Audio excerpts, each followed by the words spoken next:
আমার চ্যানেলে আপনাদের সবাইকে স্বাগত। আশা করি সবাই ভালো আছেন।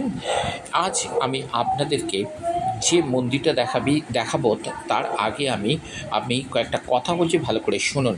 আগ্রার যেমন তাজমহল, দিল্লি তেমনি লালকেল্লা, কুতুব মিনার, পাঞ্জাব স্বর্ণ মন্দির, আসাম কামাখ্যা মন্দির, তামিলনাড়ু রামেশ্বরম মন্দির, পশ্চিমবঙ্গ কালীঘাট ও দক্ষিণেশ্বরের মন্দির, গুজরাট সোমনাথের মন্দির, উত্তরাখণ্ডে কেদারনাথ ও বদ্রীনাথ মন্দির। এছাড়া আমরা আজ আমার যেটা দেখানোর মূল বিষয়, যে মন্দিরটা বা যে রাজ্যের মধ্যে অবস্থিত, সেই রাজ্যটা সত্যি বঙ্গোপসাগরের তীরে একটা রাজ্য, সেটা হচ্ছে উড়িষ্যা। উড়িষ্যাতে যেমন জগন্নাথের মন্দির আছে, ঠিক তেমনিও কিন্তু আছে ভুবনেশ্বরে কিন্তু কি আছে না, লিঙ্গরাজের মন্দির। আজ আপনাদের সামনে যে মন্দিরটা দেখাচ্ছি সেটা হচ্ছে লিঙ্গরাজের মন্দির।